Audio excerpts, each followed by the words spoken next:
ఆడబిడ్డల మీద మంత్రి రేవంత్ రెడ్డి డైరెక్షన్ మేరకు మంత్రి వివేక్ గారు పోలీసులు అందరూ కలిసి మమ్మల్ని జైల్లో పెట్టారు. సరే జైల్లో చాలా ఇబ్బందులు పడ్డాం. వీళ్ళకి పై అధికారుల ఆదేశాల్లో ఏందో కానీ దోమలు ఉన్న రూమ్లు వేసిర్రు, సకా భోజనం లేదు, నీళ్లు లేవు, నాకు గొంతు నొప్పి వచ్చింది 2 రోజులు, ట్యాబ్లెట్లు ఇచ్చే దిక్కు లేదు, చలి బాగా విపరీతమైన చలి, దుప్పట్లు ఇచ్చే పరిస్థితి లేదు. మా అడ్వకేట్ శ్రీకాంత్ నాకు బ్లాంకెట్ పంపించింది లోపల కూడా చాలా ఇబ్బందులు పెట్టిర్రు.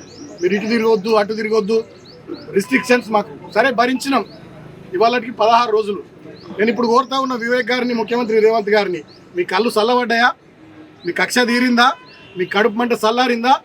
నన్ను జైల్లో పెట్టిరుగా 16 రోజులు. ఇంకా దుర్మార్గం ఏంటంటే నాకు మొన్ననే బెయిల్ రావాలి. మంచిర్యాల కోర్టు వచ్చింది, హైదరాబాద్ కోర్టు వచ్చింది, చెన్నూరు కోర్టులో నాకు బెయిల్ రావాలి. బలవంతంగా ప్రభుత్వ పెద్దలు ఒత్తిడి చేసి 5వ తేదీకి వాయిదా వేయించారు. కారణం ఏందో తెలుసా?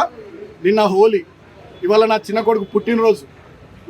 ఈ 2 సందర్భాలలో నేను నా ఇంటికాడ నా కుటుంబ సభ్యులతో ఉండొద్దనే ఒక సాడిస్టిక్ ప్లెజర్, పైశాచిక ఆనందం కొద్దీ నిన్న ఇయ్యాల నన్ను జైల్లో ఉంచాలని చెప్పి 5వ తేదీకి వాయిదా వేయించారు. కానీ నేను మా అడ్వకేట్లకు సెల్యూట్ చేస్తూ ఉన్నా.